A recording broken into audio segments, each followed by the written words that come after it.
Judges 8. And the men of Ephraim said unto him, Why hast thou served us thus, that thou calledst us not when thou wentest to fight with the Midianites? And they did chide with him sharply. And he said unto them, What have I done now in comparison of you? Is not the gleaning of the grapes of Ephraim better than the vintage of Abiezer? God hath delivered into your hands the princes of Midian, Oreb and Zeb. And what was I able to do in comparison of you? Then their anger was abated toward him, when he had said that. And Gideon came to Jordan, and passed over, he, and the 300 men that were with him, faint, yet pursuing them. And he said unto the men of Succoth, Give, I pray you, loaves of bread unto the people that follow me, for they be faint, and I am pursuing after Zebah and Zalmunna, kings of Midian. And the princes of Succoth said, Are the hands of Zebah and Zalmunna now in thine hand, that we should give bread unto thine army? And Gideon said, Therefore when the Lord hath delivered Zebah and Zalmunna into mine hand, then I will tear your flesh with the thorns of the wilderness and with briars. And he went up thence to Penuel, and spake unto them likewise. And the men of Penuel answered him as the men of Succoth had answered him. And he spake also unto the men of Penuel, saying, When I come again in peace, I will break down this tower. Now Zebah and Zalmunna were in Karkor, and their hosts with them about 15,000 men, all that were left of all the hosts of the children of the east, for there fell 120,000 men that drew sword. And Gideon went up by the way of them that dwelt in tents on the east of Nobah and Jogbehah, and smote the host, for the host was secure.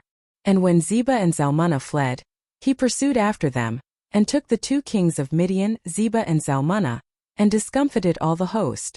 And Gideon the son of Joash returned from battle before the sun was up, and caught a young man of the men of Succoth, and inquired of him. And he described unto him the princes of Succoth, and the elders thereof, even 70 men. And he came unto the men of Succoth, and said, Behold Zebah and Zalmunna, with whom ye did upbraid me, saying, Are the hands of Zebah and Zalmunna now in thine hand, that we should give bread unto thy men that are weary? And he took the elders of the city, and thorns of the wilderness and briars, and with them he taught the men of Succoth. And he beat down the tower of Penuel, and slew the men of the city. Then said he unto Zebah and Zalmunna, What manner of men were they whom ye slew at Tabor? And they answered, As thou art, so were they. Each one resembled the children of a king. And he said, They were my brethren, even the sons of my mother. As the Lord liveth, if ye had saved them alive, I would not slay you. And he said unto Jether, his firstborn, Up and slay them. But the youth drew not his sword, for he feared, because he was yet a youth. Then Zebah and Zalmunna said, Rise thou and fall upon us. For as the man is, so is his strength. And Gideon arose, and slew Zebah and Zalmunna, and took away the ornaments that were on their camels' necks.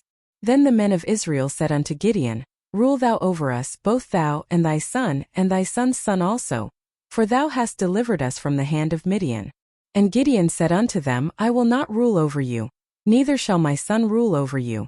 The Lord shall rule over you.